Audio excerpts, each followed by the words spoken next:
Hello, and welcome to show number 2417 of Eyes on Success, a weekly program covering a wide variety of topics of interest to people with vision loss. I'm Nancy Torpey. And I'm Pete Torpey. Well, this week is kind of a continuation of last week's show, in which we took you with us as we toured San Diego with the aid of some AI tools.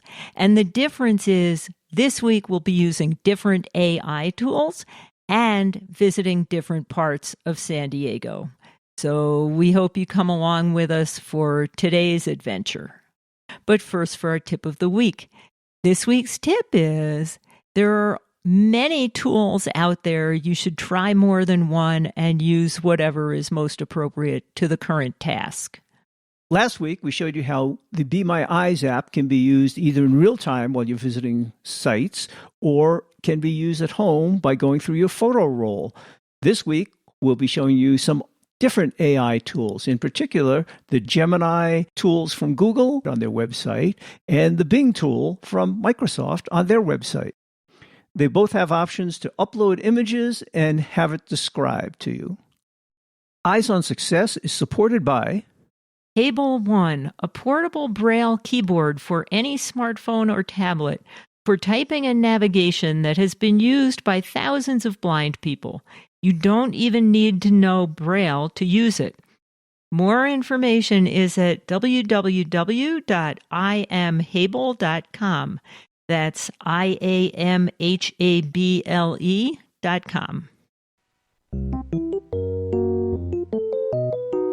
You are listening to Eyes on Success. Success, success, success, success, success. This week's focus topic is more of our adventures as we were traveling around San Diego and how using various AI tools after the fact, Pete, who is totally blind, was able to gain a better appreciation for what we had seen and experienced. And this week, we focus largely, but not totally, on the San Diego Zoo. Now, the San Diego Zoo is actually two very different things. There's the zoo in Balboa Park, which is, if not the largest urban zoo in the world, has been rated as the best, and it is fabulous. And then there's another branch that's a half an hour drive or so outside the city that's called the Safari Park, and it is, not surprisingly, much more spread out and a different experience, and we thoroughly enjoyed both of those. So to point out one of the major distinctions between the two of them, we will first take you with us to the entrances of both, and then we're going to be a little vague about which animals were in which location, but I hope you enjoy the experiences. And then we'll talk about the Air and Space Museum and some animals we saw outside of zoos at the beach. As they say, it's all happening at the zoo. And here we are at the entrance to the San Diego Zoo. This is a really fun zoo. The image you uploaded shows the entrance to the San Diego Zoo. The main focus is the large San Diego Zoo sign, which is green with a colorful logo of a lion's head above it. There are ticket booths labeled tickets where visitors can purchase entry passes. People are visible in the image, some walking towards the entrance, while others appear to be waiting or milling about. The sky is clear and blue, indicating good weather. Palm trees and other vegetation are visible in the background, adding to the aesthetic appeal of the zoo's entrance. Please let me know if you need more information. The weather is often very gorgeous in San Diego, and it was for the entire time that we were visiting. Also, just as a side note, it's kind of interesting how these AI tools actually ask you if you want more information. It's almost like talking to a real person. Pete's comment about the weather in San Diego almost always being gorgeous is, of course, true. But it turns out a few days after we got home, they had torrential rains, which caused massive flooding and big problems for the people of San Diego. And our hearts go out to anybody who suffered damages from that. But when we were there, it was gorgeous every day. And here's the image description of the picture I took outside of the entrance to the San Diego Safari Park. The image captures the entrance of the San Diego Zoo Safari Park. The entrance is characterized by a large, thatched roof structure with a pointed top, resembling a traditional African hut. A sign with red text and a white background is affixed to the front of this structure, displaying the park's name and logo, a stylized, red silhouette of an animal that appears to be an elephant or rhinoceros. Palm trees and other greenery surround the entrance, adding to the safari theme. People can be seen in the distant view under the entrance structure, giving scale to its size. Not surprisingly, shortly after we entered each of the zoo and the safari park, we started encountering marvelous specimens of various animals, birds, etc. The photo captures a serene scene of two eagles enclosed within a wired fence in a natural, outdoor setting. The enclosure is situated in a forested environment, as indicated by the ground covered with fallen leaves and pine needles. Green shrubs and trees surround the enclosure, casting intricate patterns of shadows on the ground inside. The eagles are perched on branches that are laid horizontally across the enclosure. One of the eagles is closer to the foreground, its form highlighted by sunlight filtering through the trees above. This eagle is an adult American bald eagle, characterized by its white head and tail feathers that contrast sharply against its dark brown body and wings. Its beak is yellow and hooked, a feature designed for tearing flesh, and its eyes are sharp and focused, indicative of its keen eyesight. The second eagle is slightly obscured in the background, blending into the shadows of the enclosure. Both eagles appear calm and at ease in their environment, adding to the overall tranquility of the scene. The photo beautifully captures the majesty of these birds in their enclosed yet naturalistic habitat. As we mentioned, the safari park is enormous, and here's how AI described the general views. The image you've shared captures a tranquil and picturesque landscape. It features rolling hills in the background, covered with lush greenery under a clear blue sky. A wooden walkway or bridge is prominent in the foreground, curving gently through the greenery, surrounded by various types of vegetation, including tall cacti, bushes, and trees. One of the more interesting animals in the image is a bird perched atop one of the cacti on the left side. Although its coloration is not entirely visible due to the distance and angle, it has a streamlined body, with its feathers appearing smooth and well-kept. This bird adds a touch of life to the serene landscape. In the distance, mountains add depth to the scenic view, suggesting a vast, open space. The sky is clear with no visible clouds, indicating good weather conditions. Overall, the image presents a beautiful snapshot of nature, filled with diverse elements that create a harmonious scene. Have you ever seen a water buffalo? Well, that's what's next. And here's the description we got from AI. The image you've shared captures a group of animals, likely water buffaloes, in an enclosure. The enclosure is characterized by a dry, sandy terrain with patches of green grass. A chain-link fence is visible in the foreground, suggesting that this might be a zoo or animal sanctuary. There are trees on both sides of the image, providing natural elements to the setting. One of the more interesting animals in the image is a water buffalo with distinct physical features. It has dark gray skin and large, curved horns that extend outward from its head before curving upward. Its eyes are expressive and its ears protrude to the sides, giving it an attentive look. This particular water buffalo stands out due to its unique features and commanding presence in the scene.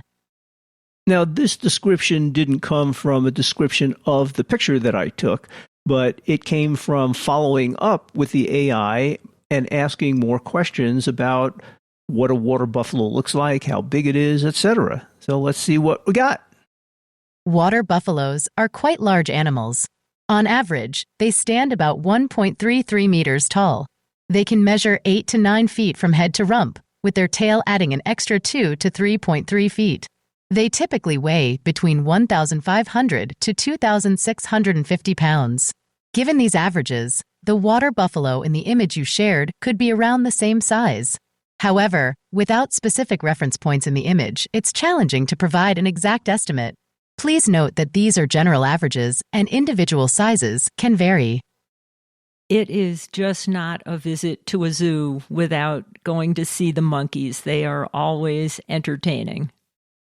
The image you uploaded shows 3 monkeys sitting on a rock formation within an enclosure.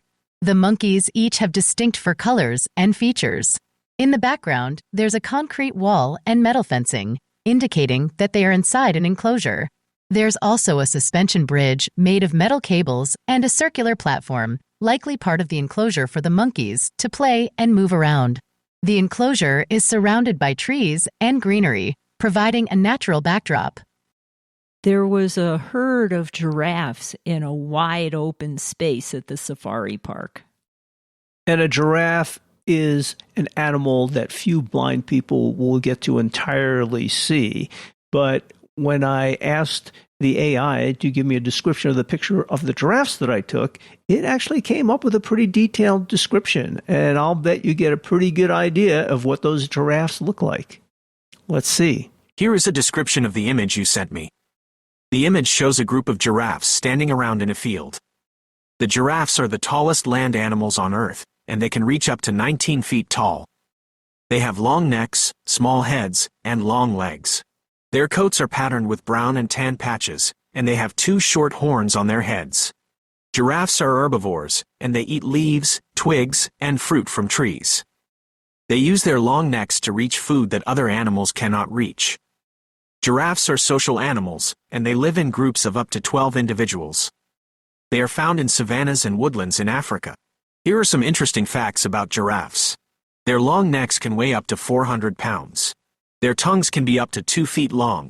They can run up to 35 miles per hour for short bursts. They are pregnant for up to 15 months, and they give birth to a single calf. I hope this description is helpful.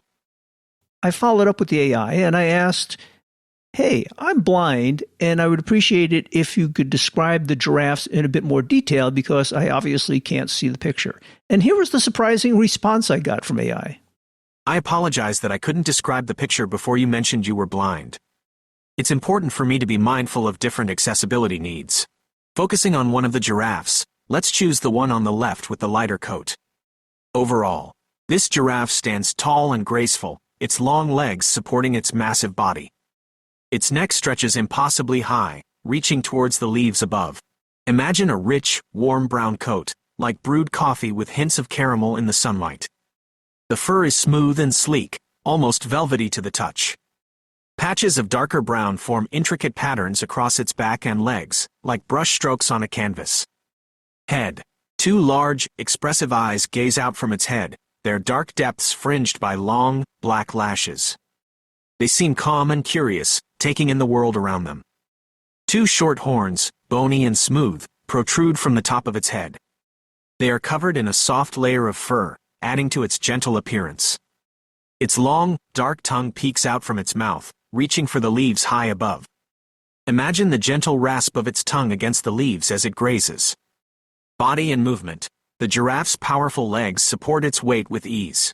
Its movements are slow and deliberate, each step graceful and measured. Its long neck sways gently as it reaches for food, its body swaying in a slow, rhythmic dance.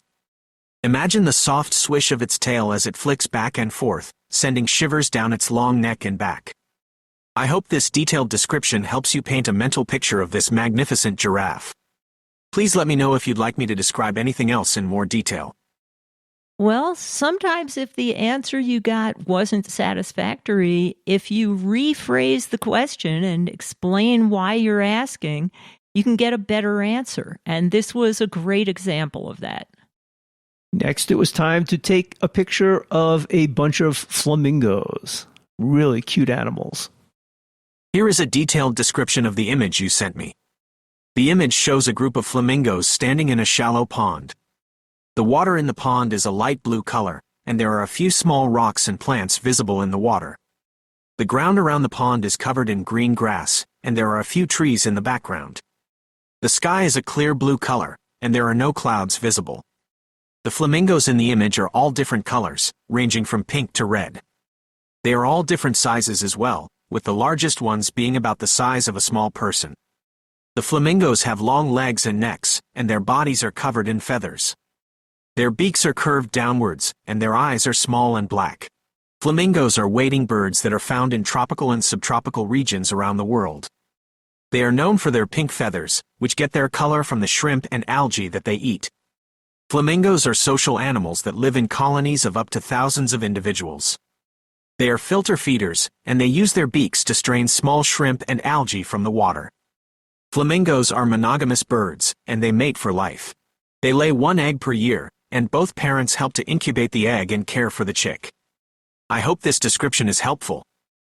But then I wanted to know more about the flamingos, how many there were there and what they were doing. Just tell me a little bit about what they were up to. So I asked a follow-up question about the image that I submitted. There are approximately 30 flamingos in the picture. They appear to be standing relatively close together in the shallow water of a pond. Some flamingos are standing on one leg, while others have both legs tucked underneath them. It is difficult to say for sure what they are doing without more context, but it is likely that they are foraging for food. The way they are standing close together in the shallow water suggests that they might be working together to stir up the bottom of the pond to make it easier to find food. Socializing. Flamingos are social animals, and they often stand close together in large groups. They may be preening each other's feathers, communicating with each other through vocalizations or body language, or simply enjoying each other's company. Resting. Standing on one leg is a common resting position for flamingos. It allows them to conserve energy and stay cool. I hope this helps. From the beautiful, bright pink, graceful, slender flamingos, we went to see the rhinoceroses, which were anything but equally interesting and very impressive animals. Here is a description of the image you sent me. The image shows two black rhinoceroses standing next to each other in a grassy field. The rhinoceros in the foreground is larger than the one in the background, and it has a large horn on its nose. The rhinoceros in the background is smaller and does not have a horn. Both rhinoceroses have thick, gray skin and short legs. Their ears are small and pointed, and their eyes are small and black. Black rhinoceroses are the second largest land mammal after elephants. They can weigh up to 3,600 pounds and grow up to 10 feet long. They have a large horn on their nose that they use for fighting and defending themselves. Black rhinoceroses are herbivores, and they eat leaves, twigs, and fruit. They are found in Africa, where they live in savannas, grasslands, and woodlands. Here are some interesting facts about black rhinoceroses. They are the fastest land mammal in Africa, and they can run up to 30 miles per hour. They are very social animals, and they live in groups of up to 12 individuals. They are critically endangered, and there are only about 5,000 black rhinoceroses left in the wild. I hope this description is helpful. Interesting how sometimes the AI not only describes the picture, but gives you a lot more information about the content of the picture. In this case, a lot more information about rhinos than was available on any of the signs we saw or that was in the picture. On another day, after visiting a beautiful botanical garden and some beautiful beaches where there were people having all different kinds of fun, we stopped off at the La Jolla Cove before going back to our hotel for the evening. Here's a picture that I took while we were walking along the beach. Now, you don't see this at every beach in the world. I thought this was pretty interesting. The photo captures a tranquil scene at a rocky shoreline during sunset. A group of seals are scattered across the rocks. Some appear to be resting, while others are moving about. There's also a variety of birds interspersed among the seals, some standing and others in flight. The ocean in the background is calm with gentle waves lapping against the shore. The sky is beautifully painted with hues of orange and yellow from the setting sun, casting a soft light over the entire scene. It seems like a peaceful end to the day in the natural world. Technically, those so-called seals were actually sea lions, but given that we were showing photographs of many, many animals, no single one of them was big enough that you could have expected the AI to tell the difference, because seals and sea lions actually look very similar. So on another day, we had been seeing a lot of animals. We decided to do something totally different, and we went to the Air and Space Museum, also located in Balboa Park in San Diego. Nancy and I are always suckers for air and space museums. And so here's the picture I took outside of the Air and Space Museum as we were about to enter. The image you've shared primarily features an air and space museum, building, people, and an airplane flying overhead. Here are the details. The museum is a large, round building with a blue banner displaying white text that reads Air and Space Museum and another text below it which seems to read Above and Beyond. A large airplane is captured mid-flight in the sky above the museum, with its underbelly and wings clearly visible. There are several people walking around outside the museum. Some are near teal-colored umbrellas that appear to be shading seating areas. The sky is clear with minimal clouds, suggesting fair weather. In the background, there are trees and other buildings under the clear sky. The description of the photograph of the outside of the Air and Space Museum made mention of a low-flying plane overhead. Well, it turns out that the Air and Space Museum is exactly under the flight path of the approach to the San Diego airport. And it's only about 2 miles away if you're in an airplane. Of course, it takes a lot longer in a car. And these planes looked like they were nearly ready to hit the top of the museum, but of course they did not. But it was just so cool to watch plane after plane after plane go right over the Air and Space Museum. So we stood there and watched for quite a while. Inside the museum were other planes, many of them much more historic than the ones we were seeing flying by outside. And they had a lot of very interesting exhibits about those. The photo captures an exhibit featuring the Spirit of St. Louis airplane. Here are some details. The centerpiece of the image is the Spirit of St. Louis, a single-engine monoplane, showcased on a platform. A mannequin, representing a pilot from that era, stands next to the plane. An information board is placed in front of the plane providing details about its history and specifications. In the background, there's a poster welcoming Lindbergh with visual elements related to aviation. Above in the ceiling area, there's another smaller aircraft model hanging and illuminating lights brightening up space. The floor has a reflective surface which mirrors some elements of the exhibit. It seems like a well-curated exhibit that provides a glimpse into the history of aviation. The Spirit of St. Louis is known for its historical significance as the aircraft used by Charles Lindbergh to make the first solo nonstop transatlantic flight in 1927. The exhibit appears to be designed to give visitors a sense of that momentous journey. As usual with some of these AI tools, in addition to describing the picture, you can ask some follow-up questions about what it sees in the image, and that information may be other information that doesn't exactly come from the exhibit. It just comes from AI's general knowledge. So here's some more information about the Spirit of St. Louis plane that we saw. The Spirit of St. Louis is a custom-built, single-engine, single-seat, high-wing monoplane. Here are some detailed specifications. Manufacturer, Ryan Airlines. Designer, Donald A. Hall. First flight, April 28, 1927. Retired, April 30, 1928. Length, 27 feet 7 inches, 8.41 meters. Wingspan, 46 feet, 14 meters. Height, 9 feet 10 inches, 3.00 meters. And so forth. The plane was flown by Charles Lindbergh on May 20th to 21st, 1927, on the first solo nonstop transatlantic flight from Long Island, New York, to Paris, France. This flight won Lindbergh the $25,000 Orteig Prize. As for the information board, it likely contains details about the plane's history and specifications. It might also include information about Charles Lindbergh's historic flight and the significance of the Spirit of St. Louis in aviation history. However, without a clear image or text from the information board, I can't provide the exact details. I recommend visiting the exhibit or the museum's website for more accurate information. They, of course, had many aircraft that were more recent than the Spirit of St. Louis. And here's the description of a Navy fighter jet that we saw hanging from the ceiling in the museum. The image captures an indoor setting, likely a museum or exhibition hall. The central focus is on a life-sized model of a Navy fighter jet suspended in midair. The fighter jet is gray with black and white markings, including the text 7267 VF 96 and Navy, along with the insignia of the United States Navy. Below the jet is a large, multi-tiered fountain that sprays water upwards, creating a dynamic visual contrast to the static display of the aircraft. A person is seen observing this display, standing near the edge of the fountain's pool. The setting appears to be indoors with natural light filtering through an architectural ceiling structure.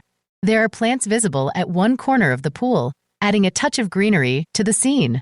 It seems like the person is admiring the impressive display of the Navy fighter jet and the fountain. The juxtaposition of the jet and the fountain might symbolize the power and agility of the aircraft, as well as the fluidity and adaptability required in naval operations. The observer might be contemplating the technological advancements and the strategic importance of such aircraft in the Navy. The setting suggests a place of learning and appreciation for naval aviation history. I hope this description helps you visualize the scene. If you have any more questions or need further details, feel free to ask. So that was how we used AI after our trip, by having AI describe some of the pictures that I took on my camera roll when we came home. You are listening to Eyes on Success. Success, success, success, success, success. Now for this week's final item, how to get more information about any of the places we talked about in today's show. So if you want general information about San Diego and visiting there, and they have links to everything else you might want to see or do in the city, go to sandiego.org. In particular, if you're interested in the zoo and safari park, they share a website because they're part of the same organization, and that's San Diego Zoo Wildlife Alliance.org.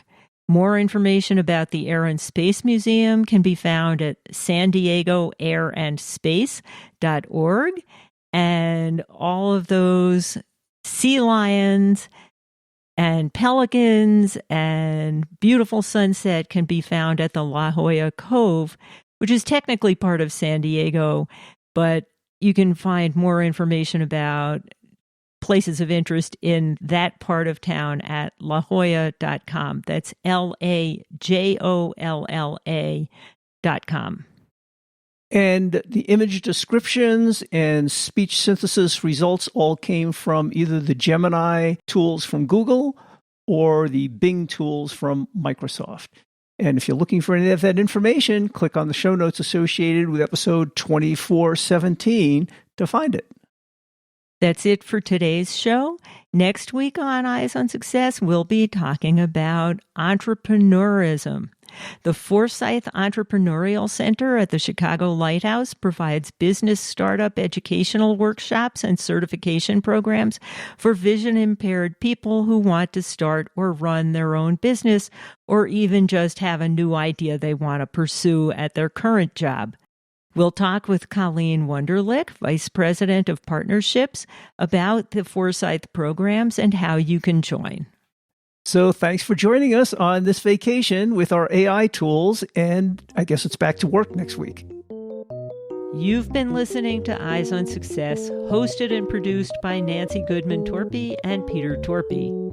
You can access the full archive of previous shows, subscribe to the podcast, and much more by going to our website, www.eyesonsuccess.net.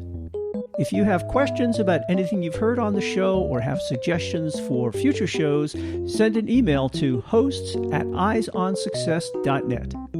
Thank you for listening and have a nice day.